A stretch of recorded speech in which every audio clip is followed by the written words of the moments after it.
नमस्कार, स्वागत छ कार्यक्रम आजको सन्दर्भमा। म प्रताप दुलाल। दर्शकवृन्द, आज हामी नेपाली राजनीतिको बारेमा चर्चा गर्दैछौँ। नेपाली राजनीतिको वर्तमान परिवेश र नेपाली काङ्ग्रेसको भूमिकाका विषयमा आज हामीले चर्चा तथा समीक्षा गर्नका लागि नेपाली काङ्ग्रेसका नेता तथा पूर्व अर्थमन्त्री महेश आचार्यज्यूलाई बोलाएका छौँ हाम्रो स्टुडियोमा। आउनुहोस्, उहाँलाई स्वागत गरौँ। स्वागत छ यहाँलाई। धन्यवाद छ महेश सर। पछिल्लो 3 महिनामा वर्तमान नेपालको राजनीति नयाँ चरणमा प्रवेश गर्यो। प्रतिनिधि सभा विघटनदेखि पुनर्स्थापनासम्म आइपुग्दाखेरि धेरै परिवर्तन भइसकेको छ। नेपाली काङ्ग्रेस प्रमुख प्रतिपक्षीको हैसियतबाट अहिले परिवर्तन भएर चाहिँ सत्ता समीकरणको केन्द्रमा आइपुगेको छ। यी समग्र नेपाली राजनीतिलाई यहाँले कसरी विश्लेषण गर्नुहुन्छ एज अ नेपाली काङ्ग्रेसको जिम्मेवार नेताको हैसियतमा? तपाईँले भनेको जस्तो बितेको 3 महिनामा अझ भनौँ, यो 3 महिनाको उथलपुथलका पछाडि चाहिँ एउटा लामो राजनीतिक घटनाक्रमको पृष्ठभूमि पनि छ। यो अवधिमा एउटा बहुमत प्राप्त नेपाल कम्युनिस्ट पार्टीको सरकार, झन्डै 2/3 बहुमत प्राप्त गरेको सरकार र यो पार्टीभित्र चाहिँ धेरै ठुलो अन्तर्विरोधहरू निस्किए, जुन अन्तर्विरोधका कारणले मुलुकको राजनीति, मुलुकको संवैधानिक प्रबन्धहरूमा समेत गम्भीर आघातका घटनाहरू पनि देशले, जनताले चाहिँ त्यसको चाहिँ साक्षी बसेको चाहिँ अवस्था हो। यो अवधिभरि हामी एउटा प्रमुख प्रतिपक्षी पार्टीको भूमिकामा चाहिँ थियौँ र हामीले बारम्बार के भन्यौँ भनेदेखि सम्माननीय प्रधानमन्त्री केपी शर्मा ओलीजीको नेतृत्वको सरकार जुन ढङ्गले चलिराखेको चाहिँ छ, अलिकति स्वेच्छाचारितातर्फ उन्मुख भएको, कानुनहरूको निर्माण गर्दा संविधानको मर्मलाई समाउन नसकेको जस्तो, स्टेक होल्डरहरूसँग परामर्श गर्न नसकेको जस्तो र संसदमा प्रतिपक्षी दलहरूसँग संवादको स्थितिमा नरहेको, सहिष्णुताको चाहिँ जुन राजनीतिक संस्कृति हो त्यो चाहिँ अलिकति ओझेलमा पर्दै गएको अवस्था चाहिँ थियो। र बाहिरबाट हेर्दा जनताका माझमा नागरिक समाजले चाहिँ प्रधानमन्त्रीजीले आफूमा शक्तिहरू केन्द्रित गर्दै गरेको चाहिँ अवस्था र पार्टीले पनि उहाँको चाहिँ यो एउटा चाहिँ असहिष्णुताको संस्कृतिले सरकार चलाएको, 2/3 बहुमत पाएर पनि स्थिरतातर्फ चाहिँ उन्मुख नभएको जस्तो। मानिसहरूको हाम्रो कन्भेन्सनल विजडमले के भन्छ भनेदेखि 2/3 बहुमत भइसके पछाडि अथवा बहुमत भइसकेपछि एउटा स्थिर सरकार चाहिँ हुन्छ र डेलिभरी गर्ने सरकार हुन्छ भन्ने हामी सबैको आम अपेक्षा चाहिँ छ। तर नेपाली राजनीतिमा चाहिँ हेर्नुहोस्, अब त्यसमा अब हाम्रै पार्टीको पनि अनुभवलाई जोडेर म भन्छु, हाम्रै पार्टीको पनि बहुमतको सरकार चाहिँ थियो, तर हामीहरूले 5 वर्षसम्म चाहिँ सरकार चलाउन नसकेकै इतिहास चाहिँ छ। र अहिले नेकपाले चाहिँ झन्डै 2/3 सरकार प्राप्त गरेर पनि यो सबै घटनाक्रमबाट सिक्नुपर्ने ठाउँमा पुनः चाहिँ पुरानै प्रवृत्तिहरूको चाहिँ पुनरावृत्ति चाहिँ भयो र मुलुकमा चाहिँ कस्तो भने एउटा मुठभेडको चाहिँ राजनीति चाहिँ भयो र अन्ततः सम्माननीय प्रधानमन्त्रीजीले संवैधानिक अधिकार आफूले चाहिँ पाएको सीमा भन्दा बाहिर गएर अनधिकृत तवरले, असंवैधानिक तवरले चाहिँ विघटनको सिफारिस गर्नुभयो। त्यसले धेरै ठुलो हलचल राष्ट्रिय राजनीतिमा चाहिँ आयो। हाम्रो चाहिँ पार्टीहरूका बीचको सम्बन्ध चाहिँ अत्यन्त तिक्ततापूर्ण भए। राजनीतिक चाहिँ मुठभेडका चाहिँ घटनाहरू, प्रदर्शनहरू चाहिँ व्याप्त भए देशैभरि। देशको अर्थतन्त्रमा त्यसको प्रतिकूल चाहिँ प्रभाव पर्यो। नागरिक चाहिँ मत विभाजित बन्दै गएको चाहिँ अवस्था भयो। हाम्रो लोकतान्त्रिक संस्थाहरू चाहिँ सबल हुन सकेनन्। यो पृष्ठभूमिमा चाहिँ अन्ततः सर्वोच्च अदालतले प्रधानमन्त्रीको कदम असंवैधानिक ठहर गरेर पुनर्स्थापना चाहिँ अहिले प्रतिनिधि सभाको भएको छ।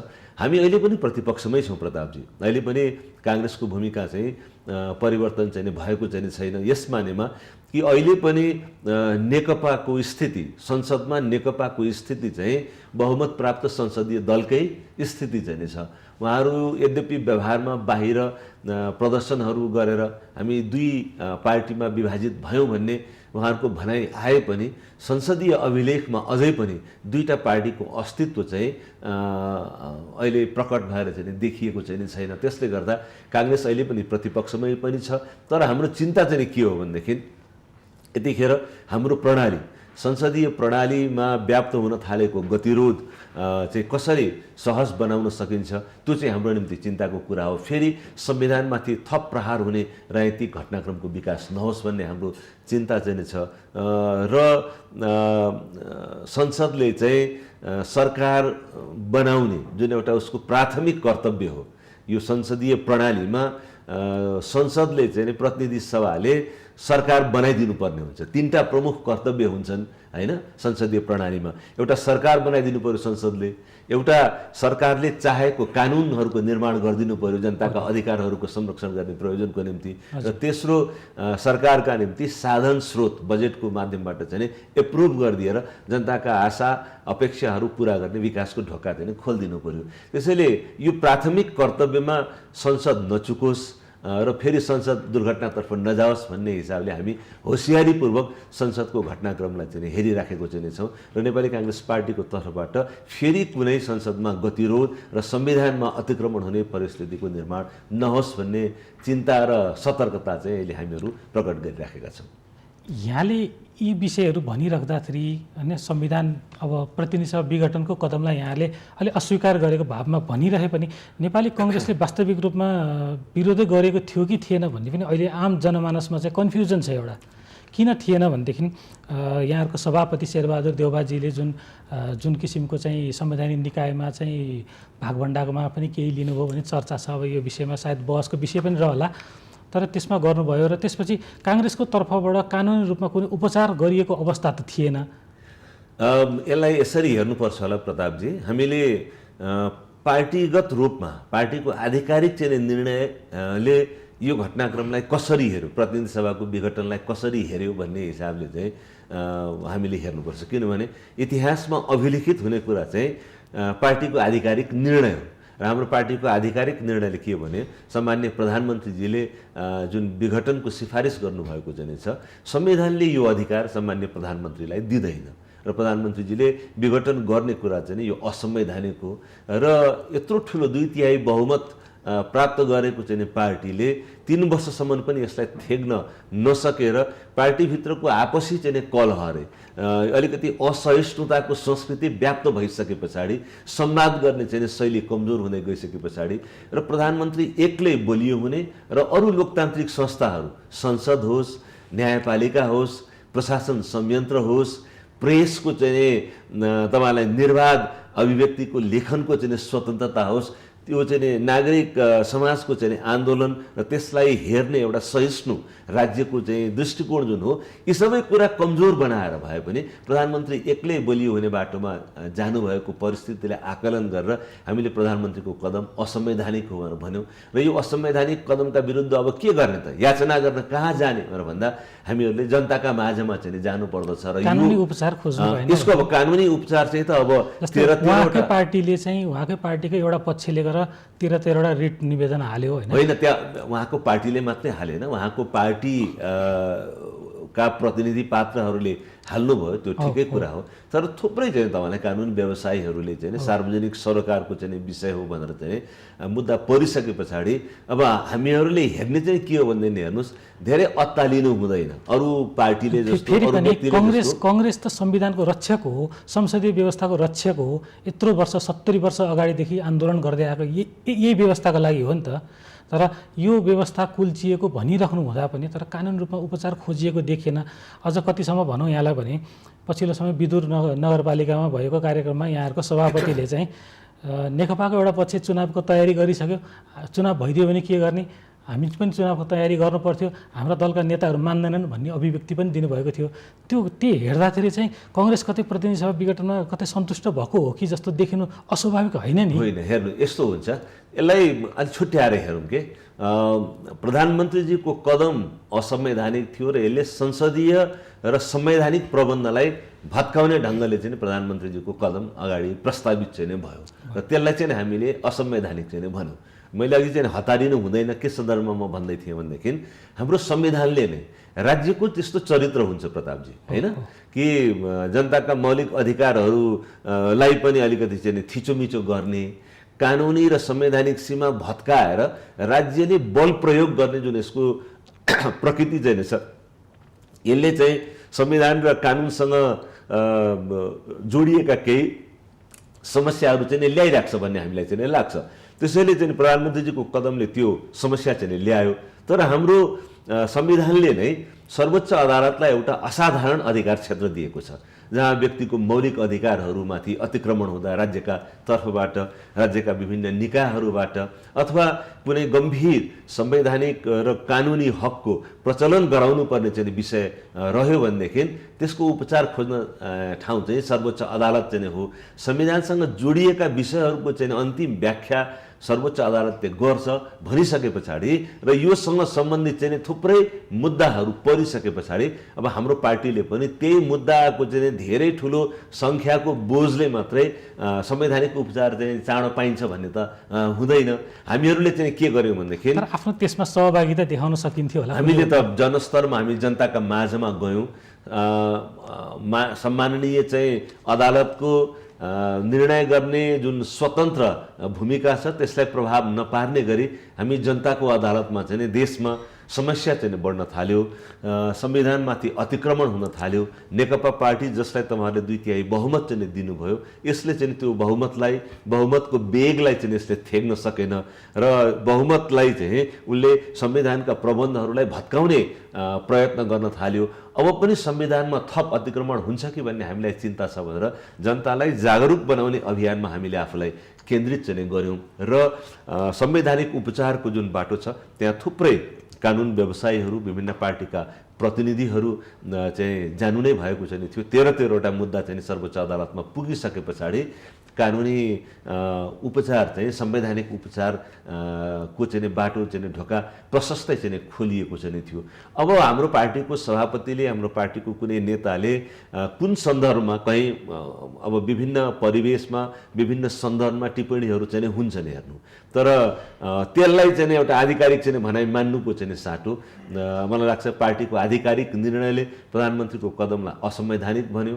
यो असंवैधानिक कदमका चाहिँ विरुद्ध विरोध सभा र प्रदर्शन गर्दै जनताको माझमा जानुपर्छ भन्ने चाहिँ निर्णय गर्यो। यो अभियानमा हामी कुनै कम्युनिस्ट घटकहरूसँग उहाँहरू विभाजित भएर आफ्ना आफ्ना ढङ्गले चाहिँ आन्दोलन गर्दै हुनुहुन्थ्यो। जुन आन्दोलनमा संविधानका प्रश्नहरू मात्रै उठिराखेका चाहिँ थिएनन्। उहाँहरू सक्कली कम्युनिस्ट चाहिँ को हो, कुन पार्टीले चाहिँ सक्कली कम्युनिस्टको चाहिँ आचरण देखाएको छ, झन्डाको दावेदारी कसको उचित हो, चुनाव चिन्हको दावेदारी कसको हो भन्ने कुरा पनि मिसिएको भएर हामी उहाँहरूसँगै आन्दोलनमा चाहिँ मैले यो प्रसङ्ग यहाँलाई किन उठाएँ भने यति बेला काङ्ग्रेसलाई चाहिँ दुई पक्षमा हुनुहुन्छ भन्ने आम बुझाइ छ। एउटा सभापति शेरबहादुर देउवा नेतृत्वको पक्ष र एउटा उपसभापति तथा वरिष्ठ नेता, उपसभापति हुनुहुन्न सायद, वरिष्ठ नेता रामचन्द्र पौडेल पक्षको नेता र उहाँहरू अहिले यहाँले स्वीकार्ने नस्वीकार्ने यहाँको सहुलियत हुनेछ त्यस विषयमा। तर हामीले अहिले के बुझाएका छौँ, आम जनमानसमा एउटा के बुझाइ छ भने प्रधानमन्त्री केपी शर्मा ओलीसँग शेरबहादुर देउवा निकट हुनुहुन्छ र दाहाल नेपाल पक्षसँग रामचन्द्र पौडेल निकट हुनुहुन्छ। र मैले अघि यहाँलाई भने किन चाहिँ काङ्ग्रेसले चाहिँ कानुनी उपचार खोजेन भनिराख्दाखेरि सभापतिको इच्छा नभएको कारणले, जस्तो यदि हामीले एउटा कस्तो सिनारियो कल्पना गर्न सक्छौँ भने नेकपा यदि एक भइदिएको भए सायद 13वटा रिट त्यहाँ नपर्ने अवस्था हुन्थ्यो। सायद केही कानुन व्यवसायीले हाल्नुहुन्थ्यो होला, तर त्यो सङ्ख्यामा नपर्न सक्थ्यो। त काङ्ग्रेस यो विषयमा मौन रहनु चाहिँ कतै यो अबको दिनमा हुने सत्ता समीकरणसँग जोडिएको पो छ कि होइन। मलाई लाग्छ मेरो कुरा चाहिँ दोहोरिन्छ। सामान्य प्रधानमन्त्रीज्यूको कदम चाहिँ असंवैधानिक हो भन्ने ठहर गर्दा पार्टी सभापति, वरिष्ठ नेता, हामी सबै पार्टीको एकमतले गरेको निर्णय हो नि। र यो असंवैधानिक कदमका विरुद्ध व्यापक रूपमा देशव्यापी प्रदर्शन गरेर पार्टीका समग्र संयन्त्र चाहिँ जनतासम्म पुग्नुपर्छ भन्ने निर्णय त हाम्रो पार्टीको सफ्ट लाइन त लियो कि कार्यक्रमहरू त्यति प्रभाव हुन त यहाँहरूले मेहनत गरेर गर्नुभयो कार्यक्रम, त्यसलाई त्यसरी मैले जज गर्न खोजेको त होइन। तर यहाँहरूले जुन अलि उग्र रूपमा गर्न सक्नुहुन्थ्यो होला, जसरी पनि हुनैपर्छ यो गलतै हो भन्ने हिसाबले नगएर 1-1 घन्टाको कार्यक्रम नगरपालिका केही समय घेराउ गर्ने भने त्यो जस्ट गर्नको लागि मात्र गरेका कार्यक्रम हो कि त्यसो होइन। अब काङ्ग्रेसको कार्यक्रमलाई त्यसरी बुझियो, त्यसको चाहिँ व्यापक सन्दर्भमा बुझिएन भनेदेखि अलिकति हाम्रो पनि कमजोरी भयो होला जनतालाई बुझाउनका निम्ति।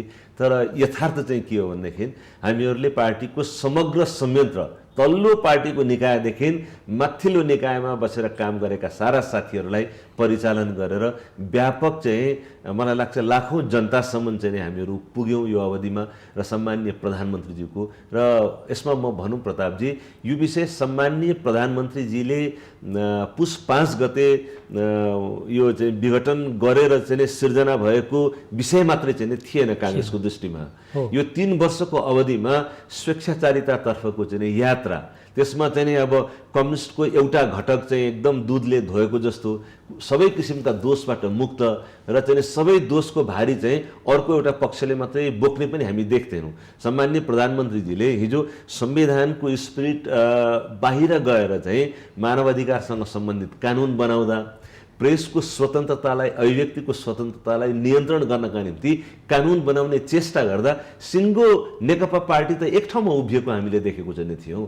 थुप्रै कानुनहरू चाहिँ तपाईँलाई स्टेक होल्डरहरूसँग परामर्श नगरिकन बनाउँदा चाहिँ सबै अहिले तपाईँले नाम लिने नेपाल कम्युनिस्ट पार्टीका, चाहे चाहिँ प्रधानमन्त्री ओलीजीको नाम होस् अथवा चाहिँ प्रचण्डजीको नाम होस्, माधवजीको नाम होस्, सबै संसदमा चाहिँ सँगै हुनुहुन्थ्यो।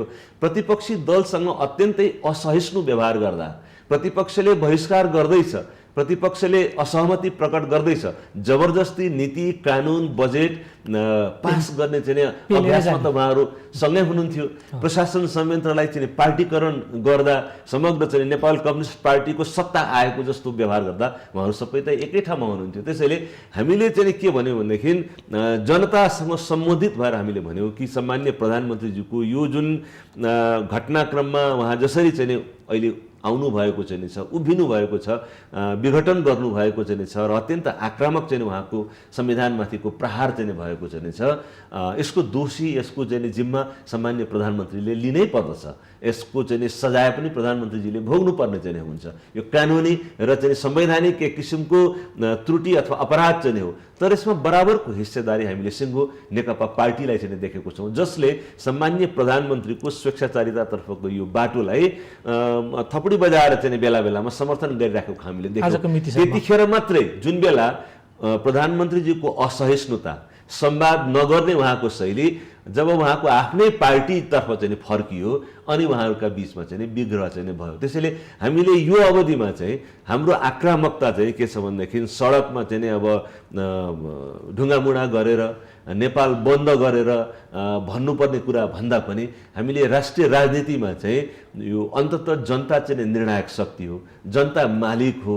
संसदमा 5 वर्षको निम्ति म्यान्डेट पाइसके पछाडि यो संविधानको चाहिँ सोल अफ द कन्स्टिट्युसन, यसले चाहिँ गर्न खोजेको चाहिँ प्रबन्ध चाहिँ के हो भनेदेखि 5 वर्षसम्म चाहिँ भरसक सदन प्रतिनिधि सभाको चाहिँ स्थायित्व सुनिश्चित होस् र 5 वर्षसम्म चाहिँ सरकार चलोस् पनि। किन भनेदेखि संविधानका प्रबन्धले 2 वर्षसम्म चाहिँ प्रधानमन्त्रीलाई चाहिँ हटाउन नपाउने चाहिँ बन्दोबस्त गरेको छ, विश्वासको प्रस्ताव राख्न नपाउने, 5 वर्ष टिक्नुपर्छ भन्ने खालको। त्यसकारण चाहिँ त्यो स्पिरिट चाहिँ भएको हुनाले हाम्रो कोसिस चाहिँ यो संविधानको आत्मा को विरुद्ध चाहिँ जुन व्यवहारहरू भइराखेको चाहिँ छ त्यसका विरुद्धमा जनतालाई जागृत गर्ने प्रयोजनका निम्ति हामी चाहिँ गयौँ र हाम्रो पार्टीका नेताहरूको चाहिँ रुचि कहीँ यतापट्टि ढल्किएको, कहीँ उतापट्टि ढल्किएको देखियो भनेदेखि चाहिँ अब त्यो हामीले हाम्रो पार्टीभित्रको कमजोरी हो भनेर भन्न सक्छौँ। वैयक्तिक निजात्मक चाहिँ तपाईँलाई चाहिँ रुचिहरू, व्यवहारमा अभिव्यक्तिका चाहिँ तौर तरिकाहरू चाहिँ विभिन्न पार्टीका साथीहरूको चाहिँ नेताहरूको चाहिँ पृथक पृथक चाहिँ हुन्छ, त्यस्तो देखियो होला। तर मलाई लाग्छ हाम्रो अभिलिखित चाहिँ हामीले जे निर्णयको चाहिँ जुन हाम्रो इतिहास हो त्यो निर्णयको चाहिँ इतिहासमा प्रधानमन्त्रीजीको कदम असंवैधानिक हो भन्ने हाम्रो ठहर हो र यसका विरुद्ध जनतासम्म जानुपर्छ भन्ने निर्णय गर्दा हामी सबै एक ठाउँमा चाहिँ थियौँ। अब यहाँले प्रतिनिधि सभा विघटनको निर्णय असंवैधानिक भएको चिजलाई स्वीकार्नुभयो, मान्नुभयो। अब यहाँले अधिकांश दोष प्रधानमन्त्री केपी शर्मा ओलीलाई दिइसक्नु भएको छ भनेपछि अबको दिनमा नयाँ सत्ता समीकरणको अभ्यास चलेको हामीले स्वीकार्नै पर्ने हुन्छ। त्यसमा कङ्ग्रेस कतातिर जाने सम्भावना छ, कसरी अगाडि बढ्छ त? यसमा अलिकति खुलेरै जवाफ मैले एक्सपेक्ट यसो छ होइन प्रतापजी, सत्ता समीकरणको बहस चाहिँ खुलेर गर्ने बेला अहिले पनि भएको छैन भन्ने मलाई किन लाग्छ भने मैले यो प्रश्न किन पनि सोधेँ भने यहाँहरू अनिर्णयको बन्दी बन्दाखेरि भोलिका दिनमा फेरि संविधानले जुन प्रतिनिधि सभा विघटनको एउटा परिकल्पना गरेको छ, साना साना दल हुने, एउटा दलले बनाउन नसक्ने, अर्कोले बनाउन नसक्ने हुँदा फेरि प्रतिनिधि सभा विघटनको स्थिति आउन त सक्छ। त्यो कारणले गर्दा कङ्ग्रेसले एउटा निर्णयमा त पुग्नै पर्ने हुन्छ। म यसलाई यसरी राख्ने चाहिँ अनुमति म चाहन्छु। हेर्नु, तपाईँले काङ्ग्रेस अनिर्णयको बन्दी बन्यो कि भन्ने अथवा सत्ता समीकरणको बारेमा खुलेर चाहिँ काङ्ग्रेसले आफ्नो धारणा राख्ने बेला भयो कि भन्ने जुन कुरा गर्नुभयो, म यो दुइटै विषयलाई चाहिँ म छुन्छु। अहिले पनि खुलेर सत्ता समीकरणको बारेमा काङ्ग्रेसले आफ्ना धारणाहरू सार्वजनिक गर्नु चाहिँ उत्ताउलो अभिव्यक्ति हुन्छ जस्तो मलाई लाग्छ। किनभने आजको मितिसम्म पनि सम्माननीय प्रधानमन्त्री चाहिँ संसदमा बहुमत प्राप्त संसदीय दलको नेताकै भूमिकामा हुनुहुन्छ र अस्ति भर्खरै सर्वोच्च अदालतले प्रतिनिधि सभाको पुनर्स्थापना गर्ने निर्णय गर्दा पनि सम्माननीय प्रधानमन्त्रीजीको यो जुन हैसियत छ, बहुमत प्राप्त संसदीय दलको नेता 76 को 1 को प्रधानमन्त्री भएको नाताले चाहिँ उहाँले विघटनको सिफारिस गर्न मिल्दैन भन्ने कुरा पनि निर्णयमा परेको हुनाले आजको मितिसम्म पनि सम्माननीय प्रधानमन्त्रीको हैसियत चाहिँ 76 कै प्रधानमन्त्रीको रूपमा उहाँ हुनुहुन्छ।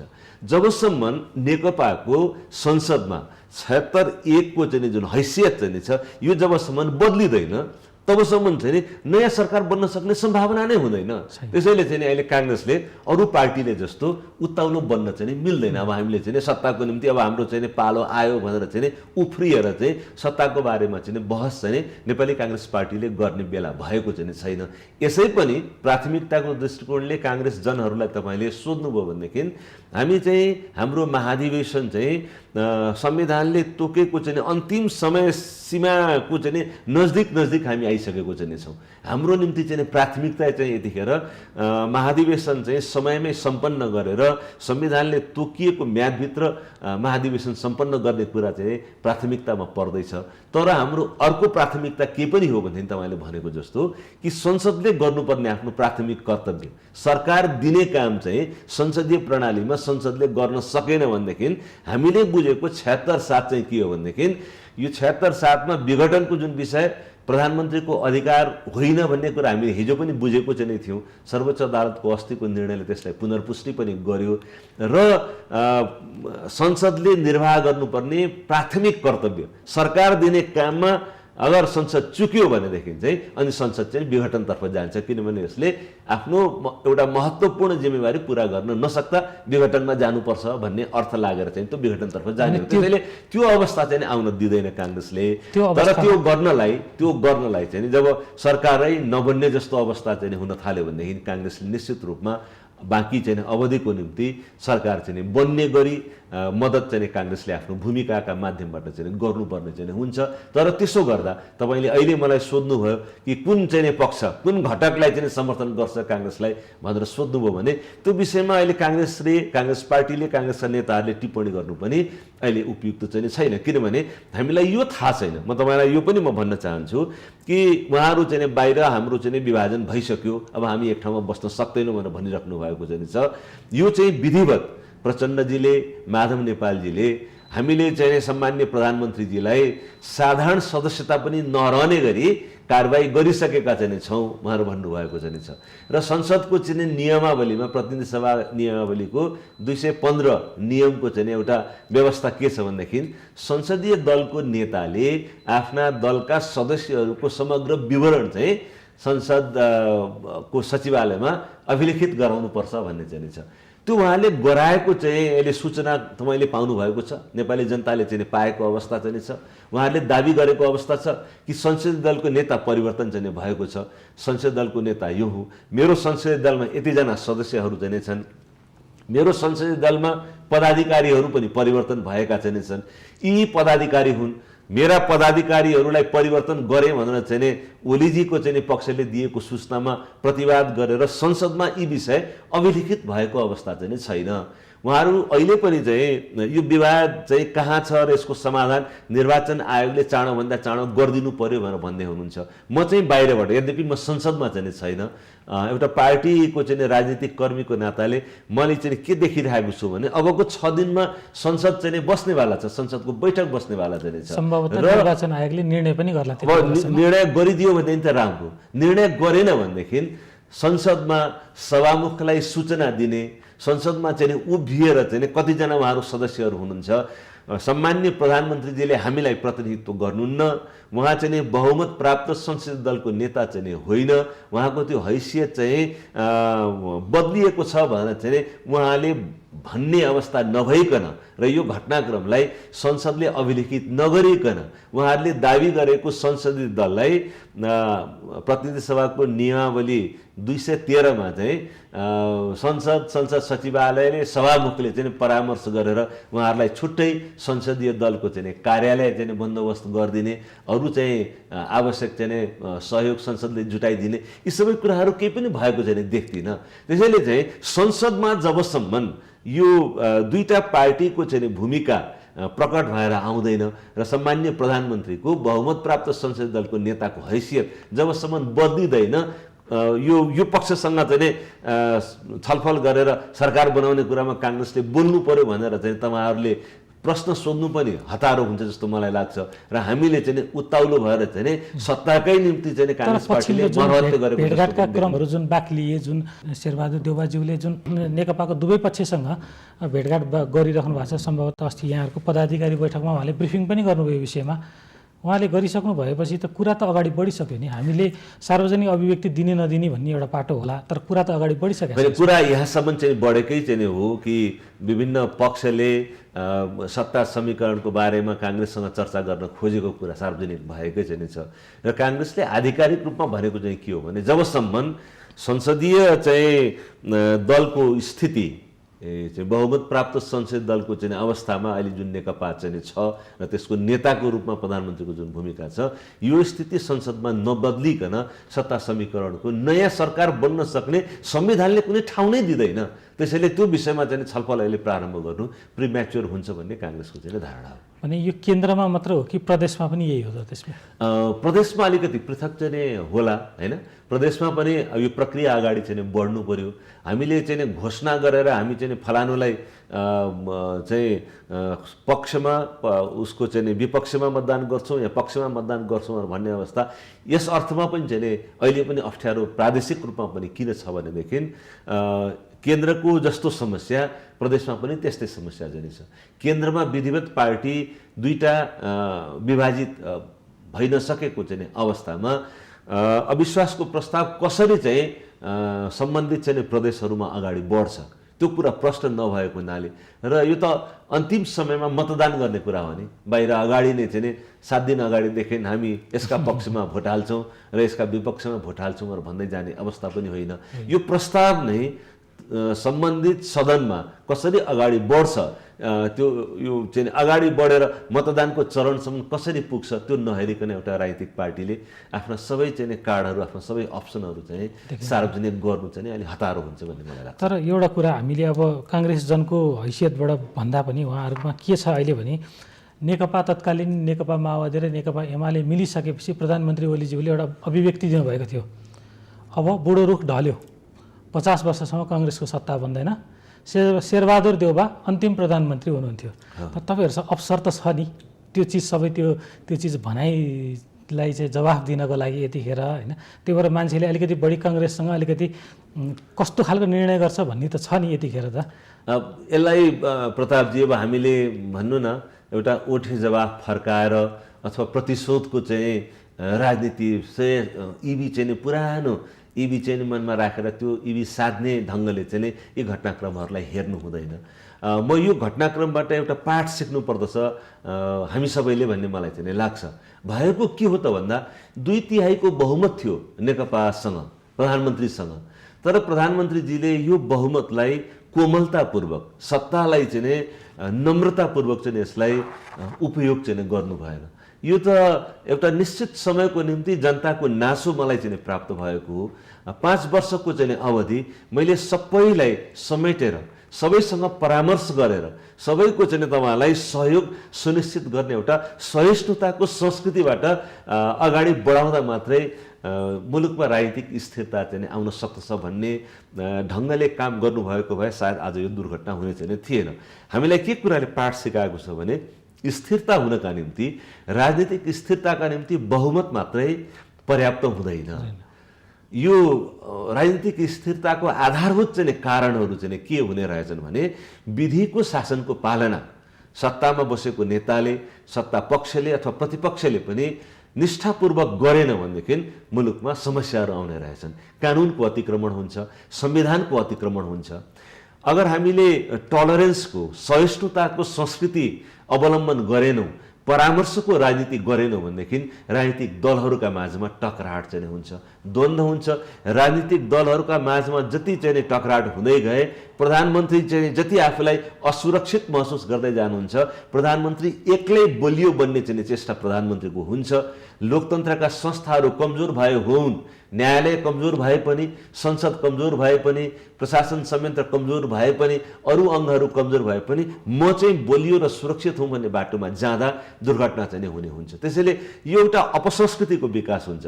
देशको अर्थतन्त्र तपाईँलाई चाहिँ चलायमान भएन, आय आर्जन र चाहिँ रोजगारीका अवसरहरू बढेनन्, विकासका चाहिँ बजेटहरू सरकारले चाहे जसरी चाहिँ खर्च हुन सक्ने परिस्थिति बनेन, पार्टी लाइनमा चाहिँ प्रशासन संयन्त्र विभाजित भयो, विकासको प्रशासन चाहिँ विभाजित भयो भनेदेखि अहिले चाहिँ हाम्रो मुलुकको अवस्था के छ भनेदेखि विकासको खर्चहरू भइराखेको चाहिँ छैन। संसदले स्वीकृत गरेको बजेट पनि अर्थमन्त्रीले फर्काएर चाहिँ लिएर जानुपर्ने अवस्था छ। भर्खरै तपाईँलाई चाहिँ झन्डै 20% विकास बजेट चाहिँ फर्काएर लिएर जानु हो। 130 अर्बको चाहिँ तपाईँलाई बजेटको साइज चाहिँ कटौती गर्ने बाटोमा अर्थमन्त्री चाहिँ जानुभयो। त्यसैले चाहिँ यो एउटा गम्भीर पाठ हामीहरूले सिक्नुपर्ने चाहिँ हुन्छ कि राजनीतिक दलले जतिसुकै ठुलो बहुमत प्राप्त गरे पनि टलरेन्सको, एकताको, सहकार्यको, मेलमिलापको भावना राखेर सबै, त्यसो गर्दा प्रधानमन्त्री कमजोर बन्नुहुने चाहिँ थिएन। 2/3 बहुमतको प्रधानमन्त्रीजीले विपक्षी दलको नेतालाई पनि आलिङ्गनमा चाहिँ राखेर, आफ्ना पार्टीका नेताहरूलाई पनि सँगै आलिङ्गनमा राखेर के गरौँ त म तपाईँको परामर्शले चाहिँ काम गर्छु भनेको भए प्रधानमन्त्रीजीलाई कमजोर चाहिँ कसैले पनि भन्ने चाहिँ थिएन। उहाँको चाहिँ शालीनता, उहाँको चाहिँ सबैलाई समेट्ने कुरा चाहिँ प्रकट भएर आउँथ्यो। सम्भवतः यो उहाँको यो पछिल्लो प्रवृत्ति चाहिँ उहाँले जुन संविधान निर्माण क्रममा शासकीय स्वरूपमा शक्तिशाली प्रधानमन्त्री कार्यकारी राख्ने प्रस्ताव गर्नुभएको थियो, त्यो चिज इम्प्लिमेन्ट गर्न खोज्नु भयो कि त्यतिखेर त यहाँहरूले दिनु भएन, काङ्ग्रेस दलले दिएन त्यतिखेर? त्यो मिल्दैन। हाम्रो जस्तो चाहिँ मुलुकमा, हाम्रो जस्तो चाहिँ डाइभर्सिटी चाहिँ भएको चाहिँ मुलुकमा र जस्तो चाहिँ मानसिकताबाट नेपाली समाजको चाहिँ विकास भइराखेको चाहिँ छ, हामीले चाहिँ सबै अधिकार एउटा व्यक्तिमा केन्द्रित गर्ने प्रणाली अवलम्बन गर्दा, कार्यकारी राष्ट्रपति होस् अथवा कार्यकारी प्रधानमन्त्री चाहिँ होस्, एकै ठाउँमा सबै अधिकारको केन्द्रीकरणले चाहिँ सन्तुलन र नियन्त्रणको परिस्थिति चाहिँ गुम्छ र अधिनायकवादतर्फ जाने प्रवृत्ति चाहिँ झन् खतरनाक चाहिँ हुन्छ। त्यसैले नराम्रो पाटो भयो अधिनायकवाद। तर राम्रो पाटो त के हुन्थ्यो भने स्थिरता त रहन सक्थ्यो नि त। होइन, अब जस्तो मैले भने नि त्यो पनि एउटा कन्भेन्सनल विजडम हो कि स्थिरता चाहिँ हुन्छ भन्ने नाममा तपाईँले संसारभरिका चाहिँ एसियाका, अफ्रिकाका, ल्याटिन अमेरिकाका थुप्रै यस्ता मुलुकहरू जहाँ चाहिँ कार्यकारी राष्ट्रपति काम गर्नुभयो, ती कार्यकारी राष्ट्रपति अन्ततः तानाशाहमा चाहिँ रूपान्तरित चाहिँ भएको हामीले घटनाहरू चाहिँ देख्यौँ। त्यसैले यो चाहिँ प्रवृत्तिजन्य चाहिँ कुरा हो। एक ठाउँमा अधिकारको केन्द्रीकरणले झन् चाँडो अधिनायकवादको ढोका खोल्न सक्ने सम्भावना हुन्छ। हामीले गरेको प्रबन्धले कम चाहिँ बलियो प्रबन्ध थियो र संसद चाहिँ विघटन गर्न नपाउने चाहिँ संविधानको स्पिरिट चाहिँ बनाइयो। 2 वर्षसम्म प्रधानमन्त्री हट्न, अविश्वासको प्रस्ताव राख्न नपाउने, अर्को 1 वर्षसम्म चाहिँ एकचोटि मात्रै राख्ने, अविश्वासको प्रस्ताव राख्दा पनि अर्को सरकार कस्तो बन्छ भन्ने कुरा सुनिश्चित गरेर मात्रै अर्को बन्ने प्रधानमन्त्रीको चाहिँ प्रारूप अगाडि राखेर मात्रै स्थिरताको निम्ति त प्रयत्न गरेको हो नि। तर त्यो प्रयत्नको बावजुद 2/3 बहुमत प्राप्त पाएको पार्टीभित्रको आन्तरिक चाहिँ तपाईँलाई कलहले, अब त्यो पार्टीभित्रबाट चाहिँ नि जन्मिएको समस्या चाहिँ कार्यकारी प्रधानमन्त्री र राष्ट्रपतिको चाहिँ नि मुद्दासँग सम्बन्धित भएन नि। नेपाली राजनीतिमा देखिएको पहिलो कलह त होइन नि, यो त नेपाली काङ्ग्रेसमा त योभन्दा धेरै छ कलह। त्यसैले त मैले भने काङ्ग्रेसको चाहिँ नि पुराना विवादहरूबाट पनि स्थिरताको लागि चाहिँ हामी के गर्नु पर्यो त? है मैले 5-7वटा कुरा भने स्थिरताको निम्ति नहुने कुरा के रहेछ भने सबैले पहिलो कुरा विधिको शासनप्रतिको प्रतिबद्धता सबभन्दा महत्त्वपूर्ण कुरा छ। सहिष्णुताको संस्कृति शासन गर्नका निम्ति सबैसँग परामर्श गर्ने संस्कृति, व्यक्ति प्रधानमन्त्री एक्लै बलियो हुने, कसको मूल्यमा भने न्यायालयको मूल्यमा, संसदको चाहिँ मूल्यमा, प्रशासन संयन्त्रलाई चाहिँ एउटा चाहिँ अपहेलित डराएको प्रशासन संयन्त्र बनाउने, पार्टीको चाहिँ कमारो चाहिँ संरचनाको रूपमा त्यसलाई परिवर्तित गर्ने, प्रेसलाई चाहिँ नियन्त्रण गर्ने चाहिँ यो प्रवृत्तिले चाहिँ स्थिरता दिँदैन।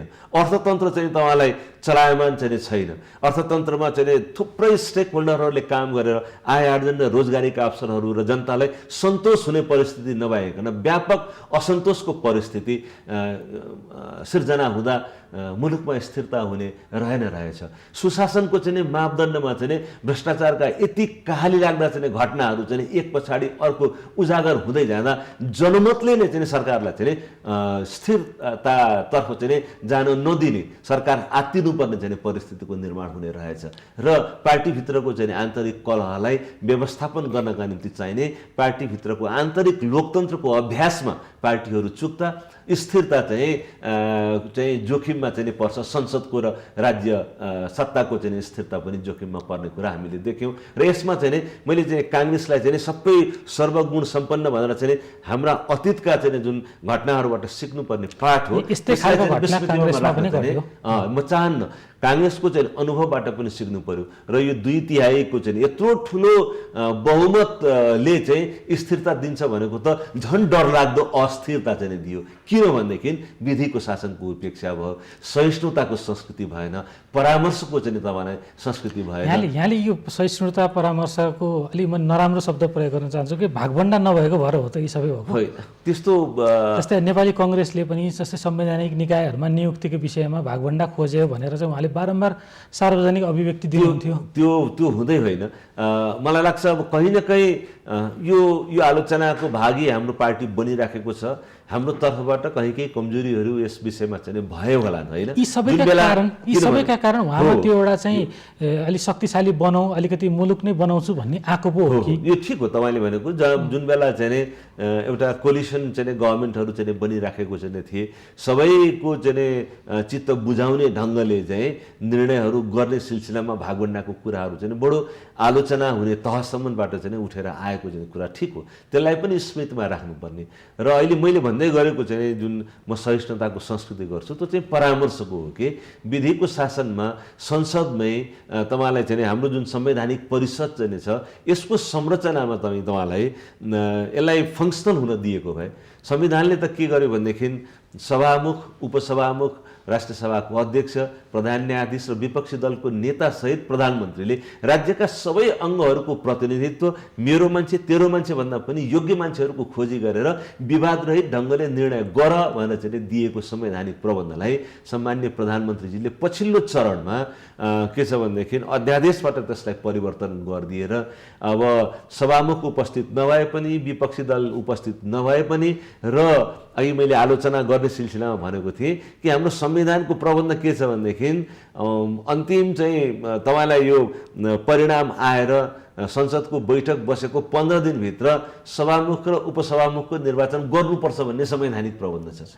हामीले चाहिँ यो संवैधानिक प्रबन्धको घोर व्यवस्था गरेर उपसभामुख चाहिँ हामीले निर्वाचन नै हामीले गरेको यसमा लामो समयसम्म चाहिँ यो कुरामा चाहिँ तपाईँलाई एउटा पाटोमा म फेरि एकछिनपछि आउनेछु। त्यसकारण चाहिँ यो संविधानका यी प्रावधानहरूलाई कुल्चिने जुन प्रयत्न भयो नि त्यहाँ सत्ता पक्षलाई के अप्ठ्यारो भयो भनेदेखि एउटा दलको सभामुख छ भनेदेखि फरक दलको उपसभामुख हुनुपर्दछ भन्ने चाहिँ प्रबन्ध भएको हुनाले फरक दलको उपसभामुख चाहिँ हुन नदिने चाहिँ चेष्टा नहुनु बेस भन्ने भयो। त्यसले चाहिँ त्यसको असर चाहिँ कहाँ हो भनेदेखि संवैधानिक परिषदको संविधानले परिकल्पना गरेको संरचनालाई भत्काउने चाहिँ व्यवहारमा चाहिँ त्यो परिलक्षित भयो। र यो गर्दै गर्दा मलाई लाग्छ हेर्नु सिङ्गो नेकपा पार्टीले लामो समयसम्म यसलाई होइन यो त संविधान विपरीत हुन्छ भनेर प्रधानमन्त्रीजीलाई उपसभामुख चाहिँ नै चाँडो निर्वाचित गरौँ भन्ने बाटोतर्फ लैजाने प्रेरणा चाहिँ ठिक छ। अब यो 3 महिना पछिको घटनाक्रमको विषयमा हामीले धेरै लामो चर्चा गऱ्यौँ। अब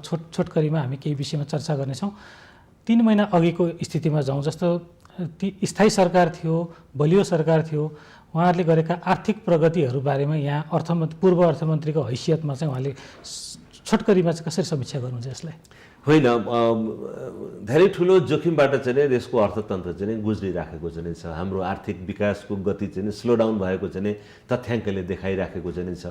अब यसमा कोरोनाको कहर पनि मिसिएर चाहिँ आयो र सत्तारूढ पार्टीभित्र देखिएको चाहिँ यो कलह पनि कारण बनेर चाहिँ आयो।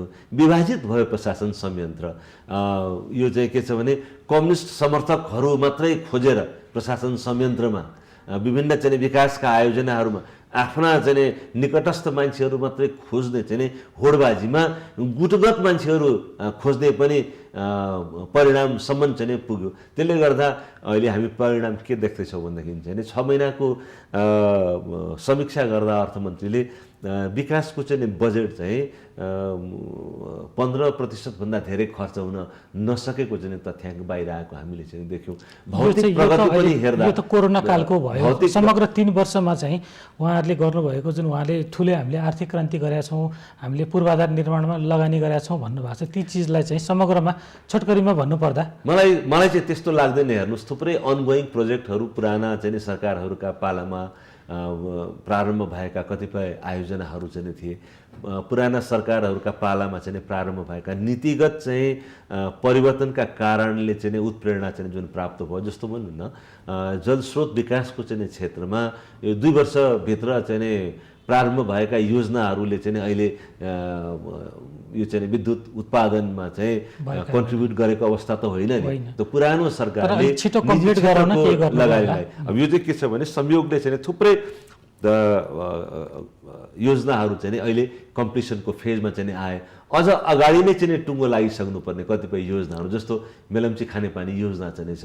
उहाँहरूले नेकपाको चाहिँ सरकारले यो आलोचना पनि उहाँहरूले नै बेहोरिराख्नु भएको छ। उहाँहरूकै तर्फबाट चाहिँ यो भनिएको छ। एउटा कङ्ग्रेसलाई एउटा ठुलो दोष लागेको छ। 3 वर्षको अवधिमा चाहिँ कङ्ग्रेसले किन चाहिँ यी विषयहरूमा खुलेर चाहिँ विरोध गरेन सरकारको? त्यति कमजोर प्रतिपक्षी भनेर यहाँ ट्याग त लगाइदिएकै हो नि? होइन, होला। अब अलिकति चाहिँ हेर्नु, हाम्रो सङ्ख्यात्मक उपस्थितिले पनि होला। हामी चाहिँ प्रतिपक्षी दलमा पनि कस्तो अवस्थामा छौँ भनेदेखि आफू एक्लैले सरकारका विरुद्ध अविश्वासको प्रस्ताव राख्ने सङ्ख्या पनि हामीसँग चाहिँ छैन। 275 जना सांसद भएको चाहिँ सदनमा 1/4 सदस्यभन्दा झन्डै 69 जना सांसद चाहिँ चाहिन्छ अविश्वासको प्रस्ताव राख्न। हामीसँग 63 जना सांसद, त्यसमध्ये 2 जना सांसदहरूको सदस्यता निलम्बन भएको अवस्था चाहिँ छ। अब अलिकति चाहिँ हाम्रो भूमिका त्यो ढङ्गले नआएको आलोचना जे भइराखेको छ बाहिर प्रेस जगतमा, जनस्तरमा, त्यसलाई हामीले गम्भीरतापूर्वक लिने र सुधार गर्ने बाटोमा जानुपर्छ। तर मैले यति चाहिँ भन्नुपर्ने हुन्छ, हेर्नु कि आर्थिक क्षेत्रमा सरकारले चाहिँ अहिले चाहिँ जुन किसिमको दुरावस्था चाहिँ ल्याइराखेको चाहिँ छ, त्यहाँ सरकारका कमजोरीहरूलाई हामीहरूले उठायौँ संसदमा।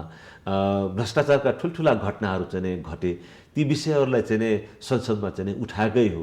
कोरोना सङ्क्रमणको चाहिँ बेलामा चाहिँ थुप्रै अव्यवस्थाका चाहिँ घटनाहरू चाहिँ घटे। त्यसलाई पार्टीले एउटा समिति नै बनाएर पार्टीगत तवरबाट सफ्ट लाइनमा मात्र भयो, ती सबै एउटा गर्नको लागि मात्र गरियो भन्ने भयो। जस्तो एउटा बलियो प्रतिपक्षी एउटा हुन्छ, अनि उहाँहरूलाई अलि अप्ठ्यारै पार्न सक्ने नदेखिएको हो मलाई लाग्छ। हेर्नु, अब हामीले चाहिँ तर्कले, संसदीय चाहिँ अभ्यास र परम्पराले चाहिँ हामीहरूले अप्ठ्यारो विषयवस्तुलाई चाहिँ उठाउने हो, संसदमा चाहिँ ती विषयलाई उठाउने हो, जसको रेजोनेन्स, जसको प्रतिध्वनि प्रेसमा चाहिँ प्रेस जगतमा चाहिँ पर्यो, जनस्तरमा चाहिँ यी विषय उठे, नागरिक समाजमा यी कुराहरू चाहिँ उठे। त्यसैले चाहिँ कमजोर चाहिँ भयो होला। अब काङ्ग्रेसका प्रति गरिएको यो आलोचनालाई अब गम्भीरतापूर्वक लिँदै आगामी दिनमा चाहिँ अझ प्रभावकारी चाहिँ हाम्रो भूमिका बढाउनु पर्ने कुरामा चाहिँ अब हामीले त्यसलाई सहज ढङ्गले लिनुपर्छ भन्ने म मान्छु।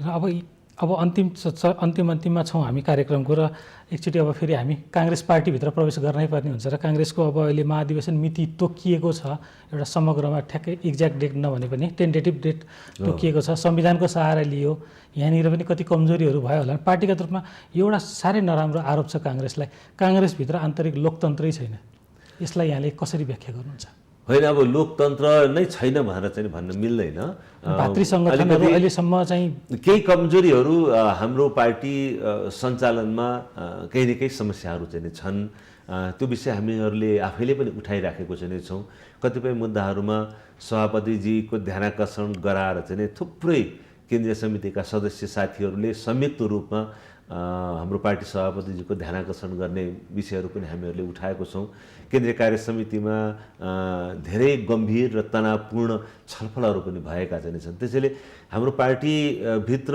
बहसलाई र यी मुद्दाहरूलाई चाहिँ उठाउने अवसर हुँदै नभएको र नउठेको चाहिँ होइन यद्यपि हाम्रा चाहिँ विभिन्न पार्टीका निकायहरूको चाहिँ काम गर्ने चाहिँ तौर तरिकामा अझ बढी लोकतान्त्रिक आचरण हाम्रो पार्टीलाई समयमा यसको महाधिवेशनलाई सम्पन्न गर्नका निम्ति जुन अवसरहरू चाहिँ थियो ती अवसरहरू चाहिँ गुमेका कारणले चाहिँ हामीमाथि जुन आलोचना भइराखेको चाहिँ छ त्यसलाई लिएर चाहिँ हामीहरूले सिरियसली यी आलोचनाहरूलाई हामीहरूले आफ्नो मार्गदर्शन चाहिँ मान्नुपर्ने हुन्छ हाम्रा भातृ संस्थाहरूले आफ्ना चाहिँ अधिवेशनहरू गर्न नसकेको अवस्था पक्कै हो र त्यहाँ केही कमजोर त्यसैले हाम्रो चाहिँ अलिकति नेतृत्वको कार्यशैलीमा केही न केही दोषहरू चाहिँ निश्चित रूपमा देखिएको चाहिँ छन् तर यो विषय बहसमा चाहिँ नउठेको भन्ने चाहिँ होइन पार्टीभित्र आन्तरिक चाहिँ बहस उठेको तर यसलाई चाहिँ निष्कर्षमा पुर्याउने ढङ्गले हामीहरू चुकिराखेको अवस्था चाहिँ छ कहीँ न कहीँ त्यसैले त्यसलाई चाहिँ सहज रूपमा लिँदै आगामी दिनमा त्यसलाई सुधार गर्दै चाहिँ जाने प्रतिबद्धता पनि हामीले प्रकट गर्नुपर्ने हुन्छ र आगामी नेतृत्वको निम्ति यी सुधारका चाहिँ विषयहरू चाहिँ हुन् सबै भातृ संस्थाहरू चाहिँ समय सीमामा छलफल गर्ने र मैले अहिले सम्माननीय प्रधानमन्त्रीसँग जोडेर चाहिँ थुप्रै कुराहरू चाहिँ भने स्थिरताको निम्ति पार्टीभित्रको पनि स्थिरताको र सफल नेतृत्वको निम्ति के छ भने पार्टी विधानको पालनामा पार्टी नेतृत्वले चाहिँ अलिकति गम्भीरता देखाएन भनेदेखि समस्याहरू आउने रहेछन् भन्ने हामीले चाहिँ देख्यौँ निश्चित समयमा सम्पन्न गर्नुपर्ने भनेर विधानले चाहिँ तोकेका चाहिँ कुराहरूलाई तदर्थवादी चाहिँ ढङ्गले पार्टीभित्र पिरियोडिकली आवधिक रूपमा गर्नुपर्ने छलफल केन्द्रीय कार्य समितिमा गर्नुपर्ने छलफलहरू चाहिँ सानो समूहमा बसेर चाहिँ तदर्थवादी ढङ्गले गर्ने चाहिँ जुन प्रवृत्ति चाहिँ छ त्यो प्रवृत्तिबाट हाम्रो पार्टीले पनि मुक्ति चाहिँ निश्चित रूपमा चाहिँ पाउनुपर्ने हुन्छ त्यसैले चाहिँ पार्टी विवादकै कारण हो त यो संसदमा यसरी फितलो रूपमा काङ्ग्रेस प्रदर्शन भएको यी विषयहरूमा अनिर्णय हुनुको एउटा कारण यो पनि हो कि होला पार्टीभित्रका मतभेदहरू पनि पार्टीभित्रको समग्र शक्तिलाई परिचालन गर्नका निम्ति चुकेकै कारणले पार्टीभित्र चाहिँ थुप्रै मतभेदहरू प्रकट रूपमा चाहिँ आउने र त्यसलाई समयमै व्यवस्थापन गर्न नसकेका कारणले चुनावमा चाहिँ हाम्रो पक्षमा परिणाम चाहिँ आउन सकेन हाम्रो चाहिँ प्रभावकारी भूमिका संसदमा हुन सकेन भनेर चाहिँ भन्दा त्यसलाई अन्यथा ढङ्गले लिनुपर्छ भनेर चाहिँ म मान्दिनँ यो चाहिँ हामीले सुधार गर्नुपर्ने कुरा हो र महाधिवेशनको मुखमा यी सबै पाटोलाई सुधार गर्न सक्ने र राष्ट्रिय राजनीतिमा पनि जुन ढङ्गको दुर्घटना चाहिँ घट्यो त्यो दुर्घटना हुन नदिने क्षमताको त्यो योग्यताको चाहिँ नेतृत्व चाहिँ प्रस्तावित गर्नुपर्ने चरणमा हामी चाहिँ पुगेको चाहिँ छौँ जसले राष्ट्रिय चाहिँ एउटा रिकन्सिलिएसनको मेलमिलापको सहकार्यको चाहिँ संस्कृतिलाई प्रवर्धन गर्न सकोस् दुईटा बलिया छिमेकी मुलुकहरूको बिचमा भएको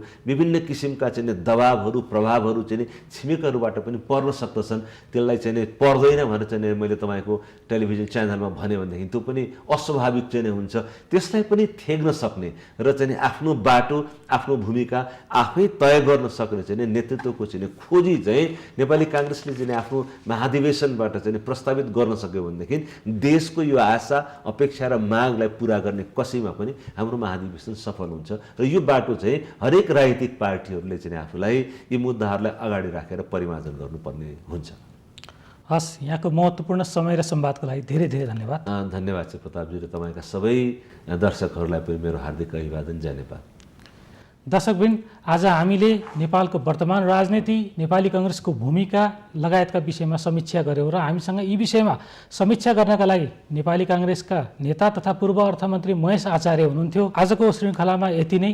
सत्य, तथ्य र निष्पक्ष समाचारको लागि हेर्दै रहनुहोला माउन्टेन टेलिभिजन। नमस्कार।